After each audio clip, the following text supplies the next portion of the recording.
Journal. Nancy Glass will join us coming up on Straightforward.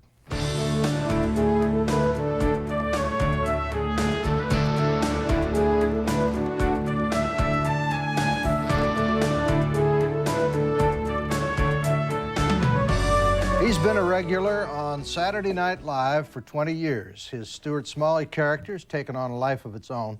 He is a brilliant writer, a very funny guy, and I'm happy to welcome Al Franken. Well, thanks, Roger. Now, Al couldn't make up his mind what he wanted to drink. If you notice, we usually have a cup of coffee up here, but Al wanted water and coffee, so we had to get me water and coffee so that we'd be in symmetrical, so it's your move. Symmetry, my knight to your Queen, glass of water.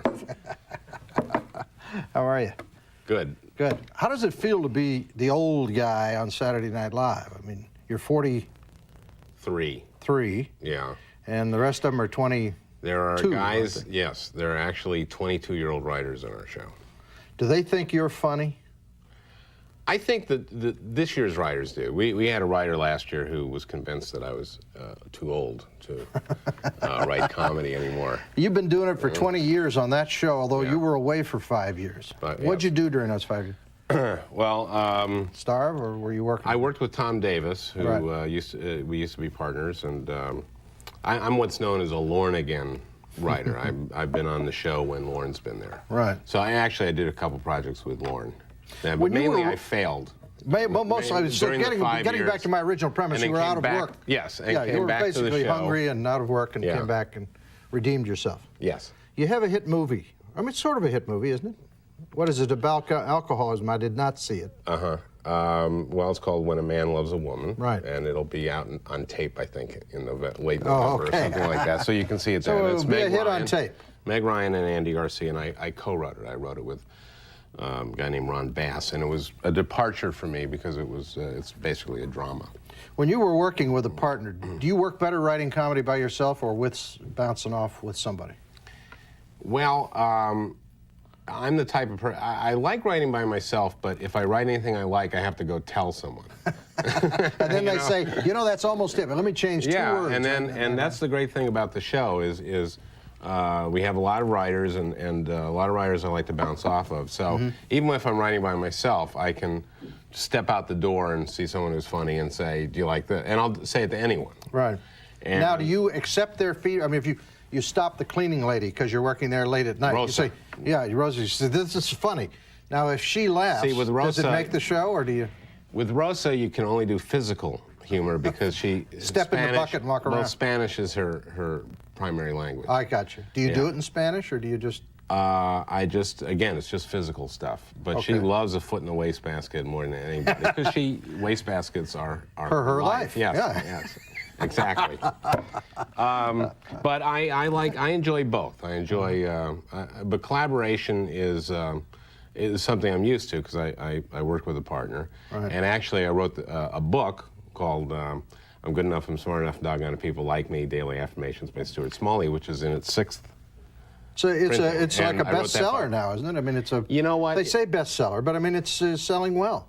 It's literally never been a bestseller. It's sold more than I think any book of Dell's in its category, but it's like sells like 3,000 a month. Is that what you've turned into a movie about Stuart Smalley? Is that? That's exactly right. Yeah. From that book, I've done this movie which I shot this summer, and Harold Ramis directed it, which I was very lucky to have Harold do that, and I'm going to see it in about 3 weeks. I'm going to see his cut in about 3 weeks. Well, you were at the White House Correspondents' Dinner, and everybody told me that you were absolutely terrific. I've been to that dinner several times back in my past life, but I don't go anymore because I don't get anywhere near politics. Haven't for 3 years. But you're not a source anymore. I'm not a source. I was never a source. That's why I got such bad press. The press actually said to me, if I would leak and be disloyal to my clients, I would get much better press. Well, that's probably true. And it is true. That's how you survive. Because that dinner is the White House Correspondents' Dinner, and every table is full of the press and their sources. And their sources. Yeah. It's exactly right. That's who gets invited. Right. So. We have a clip of the White House Correspondents' Dinner, I think. Roll that clip.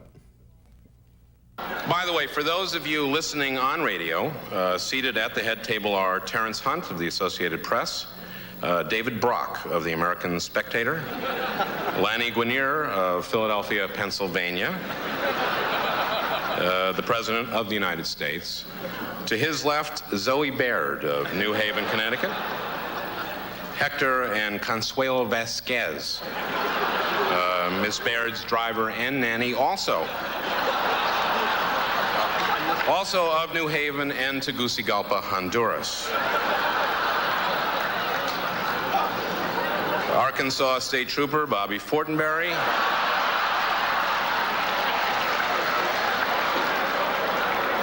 To his left, Jay Stevens, attorney from Alexandria, Virginia.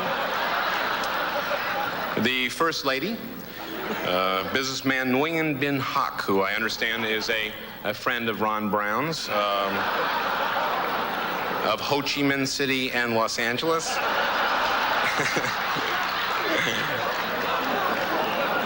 His wife, Mao Kao Hak, and their 4 children. Admiral Bobby Ray Inman is expected momentarily. So as you can see, I can dish it out to the president. That's good. You did dish it out to the president. That's an amazing night, isn't it? When the reporters and the president and I was there during the Bush years more. You went during the Clinton years because obviously you're. I actually went for the last Reagan one. Oh, did you? Yeah. And I was there some during the Reagan too. It's an amazing night because all these famous reporters are there with the people they cover, and they trash each other all night, and then they go out the next day and they hate each other again. But for that night, it's kind of fun. Well, there's the Gridiron Dinner, which I think you might be talking about. No, I've been to that too. Yeah, but the White House Correspondents' Dinner, it's funny, they sent me a list of people who had performed at this dinner, because it was the 75th dinner. And like in 1946, they had Frank Sinatra and Danny Thomas and Danny Kaye and Fanny Brice. Right. And this year it was me. I was the entertainment. That's right. So in the last 10 or 11 years, they've had a single comedian, and then the president. What joke bombed there that they either didn't get or didn't like? Did you have any ones that didn't work right? Tell me. I had a running thing where if a joke would bomb, I'd blame it on Tipper. that Tipper told me to tell the joke. By the way, Tipper, the shot of the lady in the red dress was Tipper. Yeah. She's really a very nice woman. She's wonderful. She's great. You know, funny story. Before the dinner, there's a cocktail party or a get-together for the people at the head table. Right. So I and Tipper was there, and I had a joke that I was very worried about the vice president. So I came up to her and I said, I have a joke about your husband, and my instinct is it's a little over the line and I shouldn't tell it. She said, well, what is it? I said, okay, here's the joke. Vice President Gore continued to show his commitment to the environment today when he announced that he is changing the policy on the stick up his butt. Instead of changing the stick every day as he does now, he will keep the same stick there throughout the entire administration. Evidently, this will save an entire rainforest. And she just looked at me like that and said, I'd go with your instinct. But it was tremendous fun, and she was. No, Tipper's great. Tipper'd be a great first lady if she could just dump that guy she's with. I mean, she'd be a great first lady. I'm a big fan of. I know you are because you want to save the environment. I mean, you're personally committed to saving the environment, aren't you? Well, I'm an environmentalist. Causes. That's what I consider myself. I am too. Primarily. What do you do for the environment? What do you do every day you get up and do for the environment? Recycle. I do too. What else? I ride my bike. Okay, that I do ride in Florida. I have a bike and I don't ride I don't ride in Manhattan. For some reason, I had the feeling that if I said, because I said recycle, you said me too. I felt that if I said I ride my bike, you wouldn't say me too. Well, I do. Well, I had to think because I actually have a bicycle in Florida, but these guys are crazy who ride in New York. No. It's I ride in the park. Oh, okay. And it's really not a mode of transportation. My point is you're a real dedicated environmentalist, and so far I am too. Is there anything else you do? I don't. Do you wear any ribbons for the environment or any of those kind of things? Any sensitivity ribbons? At the Emmys, I wear many different colored sensitivity. ribbons, and I wear a yellow one, a green one. Green one. See now that? Okay, you got me. You're more of an environmentalist than me because I don't wear the ribbon. But otherwise, we both care about the trees a great deal. I actually have given money to. I do. I have too. To environmental groups. I have too. I consider that doing something. I do that. I do that as well. But, But I don't own a car. How's that? That, you got me. I do own a car. I don't own a car. Okay, well, that's fair. You don't. That's probably more than... Just not owning a car is probably doing more for the environment than almost anything else. Well, Al Gore said that cars are the most dangerous thing in the world in his book. Did you know that? No. I thought cougars. I mean, I'm personally more afraid of cougars. Actually, the automobile, the Cougar, is the most dangerous thing on the planet.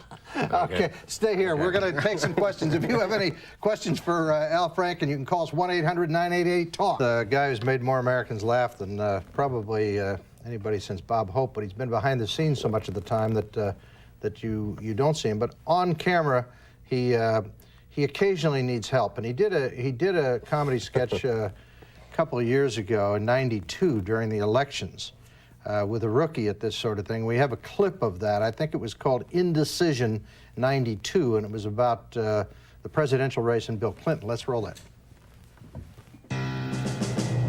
Indecision '92. Live coverage of the Democratic National Convention. Once Bill Clinton leaves New York in the friendly confines of Madison Square Garden, he will be relying more and more on the paid media to get his message across. I am talking, of course, about the much maligned but absolutely critical 30-second campaign spot. And perhaps no one has used the 30-second ad to greater effect than our next guest. Roger Ailes will not be working on a presidential campaign this year, and that's probably good news for Democrats. Roger has been media advisor to dozens of successful Republican candidates, including, of course, Presidents Reagan and Bush. Roger, welcome. Thanks, Al. It's a pleasure. Now, we asked Roger to do something a little unusual, which is to design an ad campaign for Bill Clinton. Well, it was a fun idea, and it gave me a chance to use the left side of my brain. So Roger has made a couple of pro-Clinton ads and 30-second spots, and we're going to air the first one right now. Now, understand, these are not finished. These are rough cuts. They need to be polished. Goes without There's saying. a little polishing, but okay. Get the idea. Let's run that. Chickens. How many of us take chickens for granted? Well, not Bill Clinton. He knows that the American consumer loves eggs, fryers, roasters, oven stuffers, and soup, too. And that every year Americans purchase thousands of tons of chickens and chicken parts. And all those tons mean only one thing to Bill Clinton: jobs. Low-paying, unpleasant jobs. What was that? But in a non-union saw state like something. Arkansas, No, I didn't. Bill Stop the Clinton would tape. be the first to Stop tell the you. tape. Okay, run it back. Rewind. Rewind. Okay, no, now go forward here. Go slow. Go forward. There, back there. There. Well, that's just no. You put Bill Clinton's head on a chicken. Oh, that's a glitch. No, you put his head on a chicken. That's Bill Clinton's head on a chicken, and you superimpose his head on the body of a chicken. Uh-huh. So?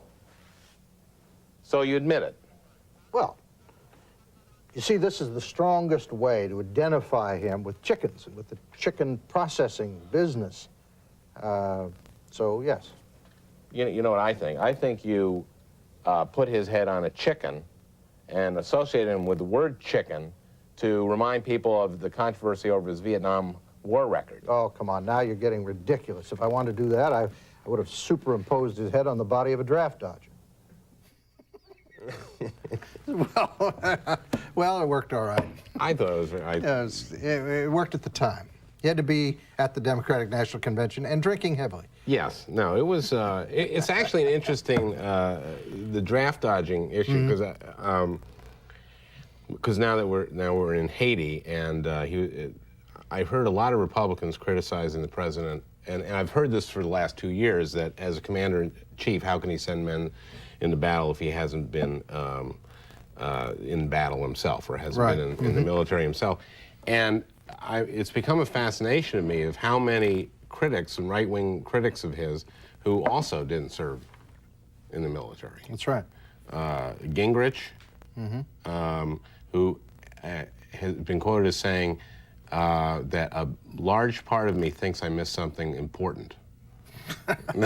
Which part? Which well, part? I think Bob Kerry might say that, you know, a big part of me is missing something important. Well, yeah. And Phil Graham, of course, who's said something like, "I just at the time didn't think I should be in the military." Yeah, well, that was a choice. And, there is a difference. So Clinton wrote a letter saying he loathed the military. Right, he was probably honest at the time. He probably did loathe the military at the time because he was against the war. People like Dan Quayle were for the war, but just felt that other people should fight it. You know, when Quayle was talking about the importance of fathers, just the other day in San Francisco, I couldn't help but think that the importance, of course, of his father was keeping him out of Vietnam. Well, I'm not sure. I don't know if he actually was drafted or not. We know Bill Clinton was drafted. Right. Well, no, and Bill Clinton. And he lied about it, right? I'm not sure he's lied about it, but it's a little unclear exactly. Okay. But I'm sure that I would say that Bill Clinton did everything he could not to go to Vietnam. Why do you think Bill Clinton, you know, when Dan Quayle got into the flap over the single mothers, Right. Bill Clinton has now decided 4 years later that Dan Quayle was right, and he's campaigning on this issue. Right. What took him the long time to get to that conclusion? I don't know if it took him a long time to get to that conclusion. I think it took. I thought the whole flap over that was what Hollywood did with that, which my industry did with that. I thought was just ridiculous. Which was? Oh, they started saying that he was against single parents, and Right, that's yeah, not what he was saying. That That's is just not what he was saying. And in fact, I know this about Al, and we're going to come back and talk about it. Parenting, I've often said, is the most important issue in America. This guy's a great parent. We're going to talk about it. We'll be back. Take my word for it. Lorena, now what was your beef with John? He forced me to have sex. I did not Now, force. John, no anybody- crosstalk. But I. No crosstalk. We'll get your story later. Okay, Lorena. Now, how did that make you feel? Did it make you angry? Yes. And what did you do with that anger? I cut off his penis. That was the stuff, you know. We're back with the comedian and comedy writer Al Franken. That was Stuart Smalley, that clip, as we went out. Right. Is Stuart Smalley worth a lot of dough? I mean, he must be Oh worth a God, lot of I dough. hope so. Huh? I hope so. So far, not so much. Really? Well, all I've done with him so far. Well, I've written this movie. Who is he? Is he your alter ego? Is he your inside? Are you? There's actually a lot of Stuart Smalley inside of me, which people don't. Which a lot of people think I'm sort of an abrasive or aggressive or assertive kind of person who has a lot of confidence, and I'm not that at all. Inside, there's a very vulnerable guy. I won't show that to you, No. Roger. But when you get into Stuart Smalley character. Yeah. Now let's talk about parenting, because I brought that up in the last segment. I flew back from California with you once. We rode on a plane. Right. That was fun. Yeah, and we had a great talk for a few hours. And, Yeah. and you told me a lot about your kids, and that was the primary subject with you. Not show business, not movies, not comedy. It was the kids. Where did you get that? Were you raised properly and are carrying on this tradition, or did you miss some things and figure I better do it better, or what? Oh, my dad, who died in December, was a great father, I think. But I kind of feel uncomfortable, sort of coming on TV and getting fed. I understand you're a great parent. No, I don't. I didn't say that. You know, no, I know. I just happened to observe that you Yeah, talked about your yeah. kids more than most people, and most people talk about money, power, the stewardesses, the food on the airline. Well, I'm hoping that my daughter becomes a very rich and powerful stewardess, is what my plan is. And so far, she, Is there what do kids need? What do they really need from a parent? Just love, add love and water and watch them grow. Really? I don't know. How much discipline? Do you give them discipline? Discipline's a tough issue because I've actually spanked my kids, each of them about once or twice, and I find that's good for about 3 years. Yeah. And I've discussed this with other people who don't, and I'm not necessarily proud that I've done this, and I think it's probably kind But you of didn't lazy. beat your children, as you know, they're not going to end up on Sally Jesse's telling how they were abused as children. I'm sure you just give them a little slap, right? Where did you hear this? Oh, no, I don't. I don't. No, I don't. No, I don't. You don't beat your children. And the time I've spanked them, I basically told them I'm going to spank them, and I think it's bad to spank when you're very angry and. I think it's better to get surprise scared. them, come home from work, and and just jump clip them. Just jump them and nail them. You know what I mean? When they're not expecting. I wouldn't be for that, but I hate holding myself out as an authority on Oh, kids. you're not. I'm my- probing you here because I really do believe that parenting is the single most important issue we face.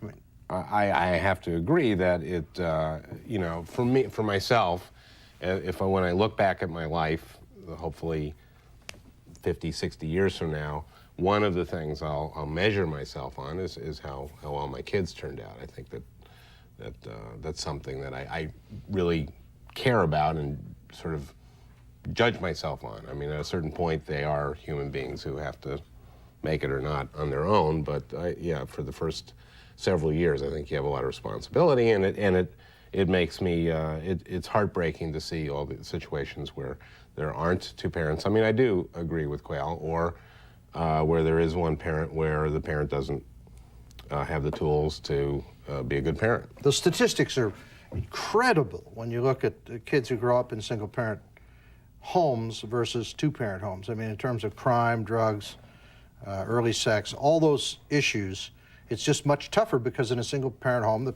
parents got to go work and the kid's left alone too much of the time. That's part of it, and I'm sure that if you look at if you're looking scientifically at control groups, there's single-parent homes are have other different things other than being a single parent. There's probably not as much money. There's probably there's a lot of single-parent homes because of violence or because of unhappiness or those kind of things. We've got some phone calls, and they're holding up here, so I'm going to take one of them. Virginia from Indiana. Virginia, Al Franken's on the line. Yes, Mr. Franken.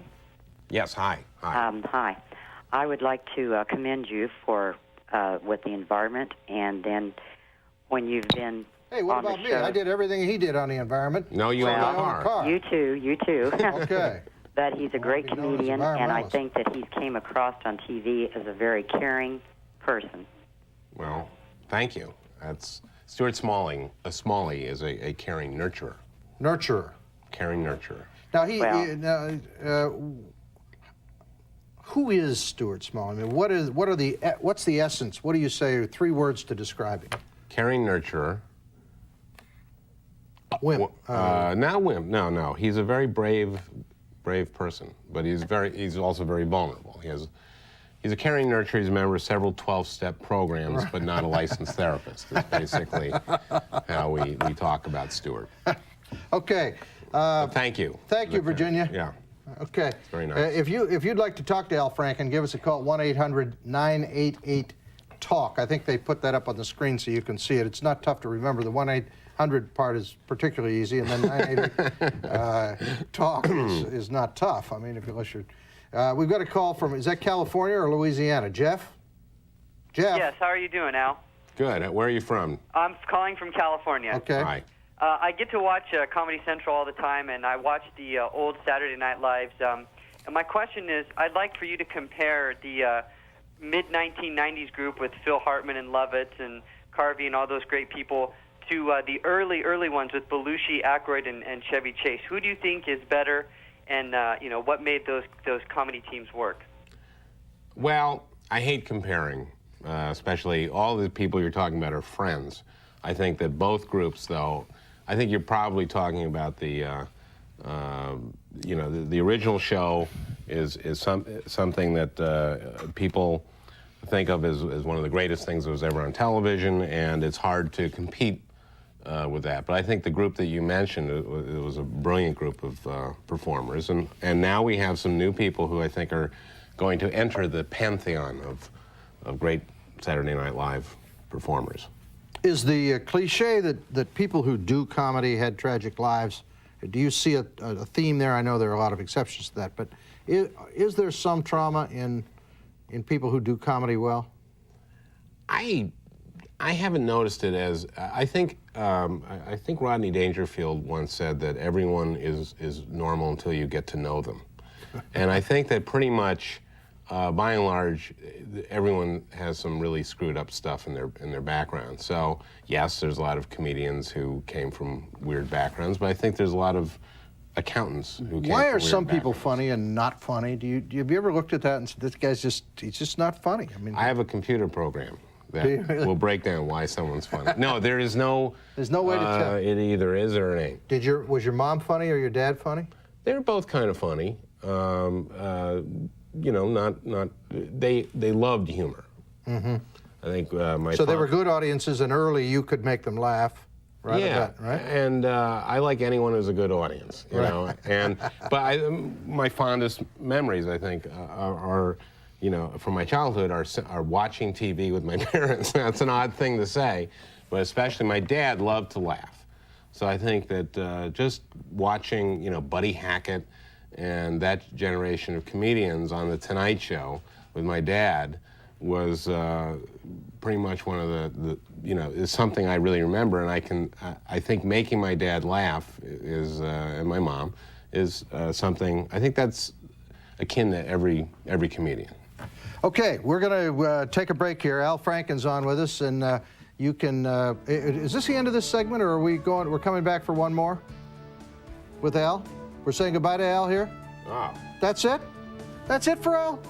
Al, thank thank you. 10 minutes. I know, it did seem like, come back. We'll do it again, okay? I will. And you folks who didn't get your calls answered, you know, come back. He's going to come back another night. We'll book him and we'll promote it, and then you can give him phone calls. Otherwise, call the station. We'll give you his home number, and you can call him tonight after 11:30. He sleeps, and then he gets up around 11:30. You can give him a call then. Yeah. Okay. All right. Give me We'll a see you call at later. home. Bye.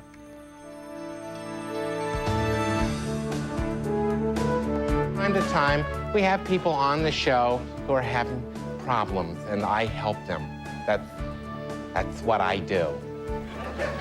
And so with us today is a couple from Manassas, Virginia. And they